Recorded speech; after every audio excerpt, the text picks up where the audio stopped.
मेरे हस्बैंड में कोई दिक्कत है क्या, तो मैं आपको बताना चाहती हूँ। महात्मा जी ऐसे करते हैं तो मैं भी शायद ऐसे करके देखूँ। तो ये है हमारा प्यारा छोटा सा मंदिर।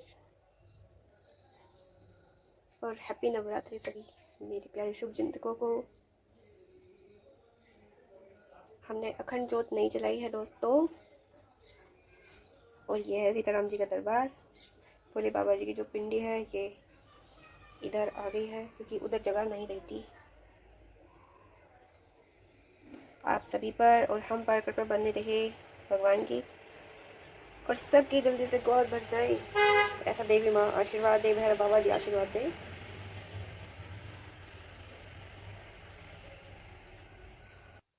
हेलो दोस्तों, कैसे हो आप सभी। आशा करती हूँ आप सभी अच्छे से होंगे और नवरात्रि की हार्दिक हार्दिक शुभकामनाएं। आज नवरात्रि का पहला व्रत है और देवी माँ आप सभी पर आशीर्वाद बनाए और हम पर भी बनाए। भैरव बाबा अपना आशीर्वाद बनाए, सभी पर अपना आशीर्वाद बनाए, ऐसी कामना करते हैं।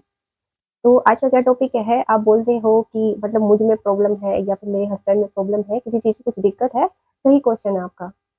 कोई दिक्कत होगी इसीलिए तो बेबी नहीं आ पा रहा है। हाँ बिल्कुल सही। मैं अभी पहले मैंने व्लॉग बनाया था एक एक्टोपिक प्रेगनेंसी का और फाइब्रॉइड्स का, और मेरा हार्मोनल इम्बैलेंस भी है। अगर आप वो वीडियो देखेंगे तो उसमें मैंने अपनी रिपोर्ट भी दी हुई है, आप रिपोर्ट भी देख सकते हैं मेरी। जो डॉक्टर के यहाँ ट्रीटमेंट हुआ था ना मेरा, वो सब है उसमें। आप उसे देखेंगे तो आपको थोड़ा लगेगा कि हाँ वो सही बोल रही है। तो मुझे फाइब्रॉइड की प्रॉब्लम है, मुझे 2 फाइब्रॉइड्स है और 30 mm के अप्रोक्स में है। और जी मुझे जो है हार्मोनल इम्बैलेंस है। मतलब इसके क्या लक्षण होते हैं। हार्मोनल इम्बैलेंस अधिकतर महिलाओं में हो जाता है, जैसे कि चेहरे पे ना यहाँ पे मूछें आ जाती है। तो ये प्रॉब्लम हो जाती है, हार्मोनल इम्बैलेंस के लक्षण है खास खास। और जी इससे क्या बोलते हैं, इमोशनली भी मतलब बहुत चीज़ें रिएक्ट होने लगती हैं। और फाइब्रोइड्स में हैवी ब्लीडिंग आना चालू हो जाता है, दर्द होता है काफ़ी पीरियड के टाइम पे, पीरियड डेट गड़बड़ हो जाती है। और मुझे थायराइड की प्रॉब्लम है। ठीक है, ये 3 बीमारी तो हो चुकी मेरी। और आप ये बोल रहे थे कि मेरे हस्बैंड में कोई दिक्कत है क्या, तो मैं आपको बताना चाहती हूँ। एक किट आती है, जैसे हमारी प्रेगनेंसी जांच के लिए किट आती है ना, ऐसे ही मेल के लिए, ऐसे ही मेल के लिए एक किट आती है, वो मैंने मंगाई थी और उसमें मैंने चेक किया था। तो मेरे हस्बैंड का उसमें जो है वेंट, डबल लाइन आती है ना, एक वेंट आई थी, एक नॉर्मल जो आती है, वो बिल्कुल सेम टू सेम हमारी प्रेगनेंसी किट के जैसे होती है। और पर वो अगर डार्क आती तो मतलब अच्छा मान सकते थे। तो इनके स्पर्म काउंट लो आए हैं, मतलब है तो पर कम है। तो इसीलिए मैं वहाँ से मेडिसिन लेके आई हूँ उनकी, और अपने लिए भी मेडिसिन लाई हूँ। और मैं योगा और एक्सरसाइज कर रही हूँ, मैं आपके साथ शेयर करूंगी। और अभी नवरात्रों को मैंने व्रत नहीं रखे हैं, पर मेरे हस्बैंड के व्रत चल रहे हैं और इसमें नियम परहेज बहुत है। आपके साथ क्या क्या समस्याएं हैं प्लीज बताइएगा कमेंट में। और मेरे साथ में तो यही दिक्कतें हैं जो मैं आपसे शेयर कर रही हूँ। और बहुत सारी ब्लेसिंग्स भी है मेरे लिए। उस आपका बहुत बहुत धन्यवाद। अभी मतलब इतने अच्छे कमेंट करते हैं और मेरा हौसला बढ़ाते हैं, और आपकी हेल्प के लिए ही ये वीडियो बना रही हूँ मैं। और आपके क्या क्या क्वेश्चन हैं आप प्लीज़ बताइएगा, मैं फिर आपके क्वेश्चन के जवाब दूंगी। आप बोल रहे थे कि लाल दागे सरका बाबा जी के मंदिर हम गए थे, तो वहाँ पे सच में ये चीज़ें हैं क्या, वाकई में वहाँ पे ये सब चीज़ें हैं। और मैं ये भी बता रही थी आपको कि एक मतलब वहाँ पे बहुत सारी लेडीज़ थी ना, मैंने 2-3 लेडीज़ से ही बात की है, मिली मैं बहुत सारी लेडीज़ से हूँ, मतलब नॉर्मली हाई हेलो तो हुआ है। और तो वहाँ पे सब मतलब सभी को प्रॉब्लम थी और कुछ की प्रॉब्लम सोल्व हो गई थी। और पॉजिटिव भी बहुत औरतों का था, बहुत सारी लेडीज का जो पॉजिटिव आ गया था। जब मैं बाहर निकल रही थी चेक करके ना, उनके चेहरे पे जो खुशी थी ना, उसे देख के मतलब पॉजिटिविटी आ रही थी। ऐसा था सच में, एक अचंभित करने वाली जो चीजें हैं ना वहाँ पे, वाकई में। और अगर आपको कोई दिक्कत है तो एक तो अपना डेली रूटीन चेंज कर दो बिल्कुल, खाने पीने का बाहर के फास्ट फूड बंद कर दो बिल्कुल। और वहाँ का जो आहार है ना, आयुर्वेदिक आहार, वो लेके आओ। आयुर्वेदिक आहार मतलब आयुर्वेदिक दवाई है उनकी खुद की, उसके लिए वो चार्ज लगेगा, अदरवाइज और सारी चीज़ें वहाँ की फ्री है। आपका आने जाने का खर्चा लगेगा और दवाई का खर्चा लगेगा, पर 101% है आपका बच्चा जरूर लगेगा। थोड़ा सा डाइट प्लान तो चेंज करना पड़ेगा भाई, थोड़ी तो कोशिश अपने तरफ से भी करनी पड़ेगी ना, हर चीज़ दवाई तो नहीं कर सकती, थोड़ा सा खुद से भी करना पड़ेगा। और आप जो संकल्प लेते हैं, बाई चांस होता है ना कि इधर पैर रखा जाता है चौराहे से, कुछ ये लग गया वो लग गया, ये सब चीज़ें होती हैं। जो मानने वाले ठीक है, जो नहीं मानते, भाई मैं बिलीव करती हूँ इन सब चीज़ों में। पर जैसे मैं भगवान मानती हूँ, ऐसे गलत चीज़ें भी होती है, भगवान और शैतान दोनों चीज़ें हैं। पर आप भरोसा किस पे ज़्यादा रखते हो, भगवान पे ना। अगर आप भगवान पे भरोसा रखते हो तो ज़रूर पॉज़िटिव होगा ज़रूर। तो मतलब जब मेरा मिसकैरेज होता था तो मुझे कुछ नेगेटिविटी फ़ील होती थी और रात में मुझे झटके भी लगते थे। मैं डर जाती थी रात में। जब भी मुझे प्रेगनेंसी लगी, 2 बार मेरे साथ में ऐसा केस हुआ है और बीच-बीच में तो मतलब प्रेगनेंसी जैसी फ़ीलिंग आती थी। सेम वही सिम्पटम होते थे। किट में चेक किया था एक बार लाइट डंडा आया था पर डॉक्टर ने बोला कि हार्मोन इम्बैलेंस है, पर मैं मान नहीं सकती थी। और उस टाइम मुझे बहुत डर लगता था, चक्कर वो सब चीज़ें आते थे। हो सकता है डॉक्टर अपनी जगह सही हो, पर अब जो हो चुका उसको मैं याद नहीं करना चाहती। अब आगे के लिए पॉज़िटिव सोच के साथ आगे बढ़ते हैं और आपसे भी यही कहती हूँ, आप भी पॉज़िटिव सोच के साथ संकल्प लो, दिया जलाओ। हो सकता है आपका दिया जलाने से ही पॉज़िटिव हो जाए। हो सकता है आपके पास कोई नेगेटिव ऊर्जा हो, तो सब पॉज़िटिव, साफ-सफाई, पॉज़िटिविटी सब कुछ अच्छा-अच्छा करो और अच्छा सोचो। नेगेटिव सोचो ही मत, क्योंकि मैंने महाराज जी से कहा था कि मतलब मतलब मुझे इस बार बच्चा लग जाएगा, मतलब कंप्लीट हो जाएगा क्या? उन्होंने कहा क्यों नहीं होगा? ऐसा सोचो ही मत, ज़रूर होगा, ऐसा बोला था उन्होंने। तो बहुत पॉज़िटिविटी महसूस हुई। आपसे भी यही कहना चाहती हूँ कि आप पॉज़िटिव सोचो, नेगेटिव थोड़ा भी मत सोचो कि ऐसा होगा। एक तो वज़न का काम बिल्कुल बंद कर दो अभी से ही, अगर आप बच्चे की प्लानिंग कर रहे हो, क्योंकि हमारे यूटेरस पर फ़र्क पड़ता है। हाँ, अगर आप डेली योगा एक्सरसाइज कर रहे हो तो थोड़ा बहुत कर लो, पर बाई चांस आपको प्रेगनेंसी लगी और आपने वज़न उठा लिया, तो वो मिसकैरेज के चांस हो जाते हैं। ऐसा मतलब महाराज जी भी बताते हैं, उनके व्लॉग्स देखिएगा आप।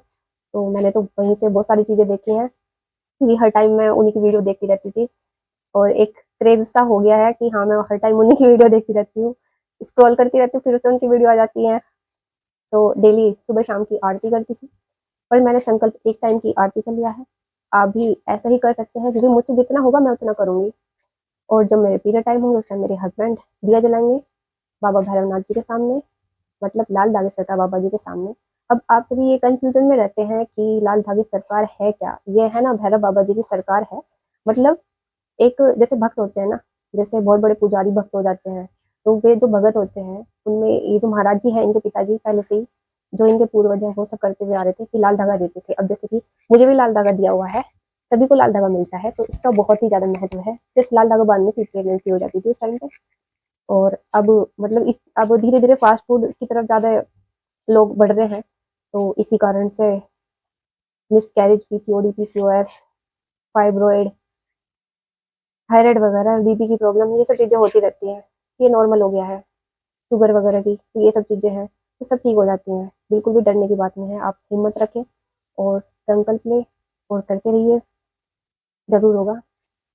मैं एक और बात बताना चाहती थी, जैसे आप कह रहे हैं कि वहाँ पे मतलब सच में ऐसी चीज़ें हैं। मेरे सामने की बात है कि जब हम आ रहे थे तो 21 साल बाद वो अपना बच्चा लेके आई थी। मतलब 21 साल बाद उसे बच्चा लगा, 9 महीने बाद वो अपना बच्चा लेके आई। तो एक अचंभित वाली बात है। अपने कानों से सुन रहे हो वो रो रही है और सब कुछ पॉसिबल हो रहा है, तो एक पॉजिटिविटी महसूस होती है दोस्तों। इसीलिए मैं कहती हूँ भरोसा रखना, ज़रूर संकल्प लो। और अगर आपको कोई ऐसी बीमारी है जिसका मतलब इलाज नहीं हो पा रहा है, आईवीएफ भी कराने वाले लोग, आपने बहुत सारी वीडियो देखी होगी, मैंने भी देखी है। इतनी बुरी-बुरी कंडीशन है, मतलब 8-8 9-9 बार आईवीएफ करा लिया, उसके बाद भी बच्चा नहीं लगा, तो कुछ तो प्रॉब्लम है ना। तो ज़्यादा पैसे लगाने की बजाय एक बार वहाँ से ट्रीटमेंट लो, कम से कम 5-6 महीने ट्रीटमेंट लो आप। मेरे हिसाब से आप बोलोगे कि पैसा पैसा कुछ नहीं है, इतना पैसा बर्बाद करने के लिए जब आप तैयार हो जाते हो तो थोड़ा और सही, थोड़ा क्या, नॉर्मल दवाई तो है। हमारा 2700 रुपये खर्चा है हस्बैंड वाइफ की दवाई का, और ये 1 महीने की दवाई है। और 1 महीने कहने की है, क्योंकि पीरियड से 10 दिन पहले हमें छोड़ देनी है ये दवाई, जो फीमेल्स है। तो वो भी बच जाती है। जो वहाँ पे दवाइयाँ दे रही थी ना, काउंटर पे जो लेडीज़ थी, वो यही बोल रही थी कि ये दवाइयाँ बच जाएँगी और ये कम से कम 1.5 महीने से ऊपर दवाई चलेंगी। तो अभी तो मैं दवाई लूँगी, मैं तो अभी बच्चे के लिए प्लानिंग नहीं करूँगी, क्योंकि पहले शरीर स्वस्थ होना चाहिए, उसके बाद ही, क्योंकि जो कॉम्प्लिकेशन हो गए फिर बीच में तो मुझे झेलने पड़ेंगे ना। थोड़ा बहुत तो झेल भी लूँगी, ज़रूरत से ज़्यादा तो नहीं झेल सकती ना, क्योंकि मेरे पास तो सास भी नहीं है। सपोर्टिव करने वाला तो होना चाहिए। हस्बैंड जॉब पे चले जाते हैं तो खुद से देखना पड़ेगा सब कुछ। तो पहले से सब कुछ इंतज़ाम करके रखूँगी। इसलिए पहले शरीर को परफेक्ट करो, अगर आपकी कंडीशन भी ऐसी है। बस यही कहना चाहती हूँ, अगर आपको कोई और क्वेश्चन है तो प्लीज़ बताइएगा। आपके हस्बैंड बाहर हैं, अगर किसी के हस्बैंड बाहर काम करते हैं और आप संकल्प लेना चाहते हैं, आपके हस्बैंड बाहर काम करते हैं, तो आप नॉर्मल तरीके से भैरव बाबा के सामने या लाल धागे सरकार बाबा जी के सामने आप बोल सकते हैं। आप जैसे सिक्का और चावल लेते हैं, जैसे मैंने वीडियो बनाई है वो भी देख सकते हैं, मैंने कैसे संकल्प लिया था। और तो उसमें गंगा जल का छींटा लगा लो या थोड़ा सा गंगा जल डाल लो और फिर आप प्रण कर लो या संकल्प ले लो कि मैं डेली दिया जलाऊंगी आपके सामने, 1 टाइम या 2 टाइम, जिस टाइम का भी जो आप पॉसिबल हो उतना ही लेना संकल्प। और फिर प्रार्थना करना कि मैं यहाँ रहती हूँ, मेरे हस्बैंड का ये नाम है और मेरा ये नाम है, या मेरे सास ससुर का ये नाम है, आप उनका नाम जोड़ना चाहते हैं जोड़ दीजिए। भैरव बाबा है, वो सब जानते हैं। बस आप अपने मुंह से बोलते हैं, अपने अंदर भी कॉन्फिडेंस बढ़ता है। और एक और इंटरेस्टिंग बात है, पता है, जब हम पूजा करते हैं ना, पूजा करते हुए हम जब ऐसे करके आरती करते हैं, वो उसका एक अलग ही महत्व है सच में। मैंने करके देखी ना, तो उससे बहुत पॉजिटिविटी लगती है। अगर आप संकल्प ले चुके हैं ना, तो आप भी ऐसे करके देखना। मैं करती नहीं थी पहले, तो मैंने करके देखी कि गुरु जी मतलब महात्मा जी ऐसे करते हैं, तो मैं भी शायद ऐसे करके देखूँ, तो वाकई में बहुत पॉजिटिविटी महसूस होती है। आप ऐसे करके देखना। और आरती को गुनगुनाना। संकल्प में आप ये बोल सकते हैं कि आपके हस्बैंड बाहर काम करते हैं, इस लोकेशन में काम करते हैं, और आपका संकल्प आप पूरा करेंगे। 9 महीने तक आप पूरा करते रहना, आरती करते रहना। जब आपका बच्चा हाथ में आ जाएगा, जो भी आपने संकल्प लिया है, मैंने जैसे संकल्प लिया है कि मैं इतना दान करूंगी, तो आप उतना दान कर सकती है, क्योंकि वहाँ पे फ्री सेवा है। अगर फ्री सेवा में उनका कोई सहयोग कर रहा है वो, तो उससे हम हमारे ऊपर भी तो थोड़ा सा आशीर्वाद बनेगा ना। जब उनकी इतनी महत्ता है, इतनी पॉजिटिविटी है उनके पास में, तो थोड़ा आशीर्वाद तो बनेगा ना। तो आशीर्वाद बना रहे सभी पे, यही कामना करते हैं। बाकी आपको जो क्वेश्चन हो आप प्लीज पूछ सकते हैं। Thanks for watching. जय श्री राम दोस्तों।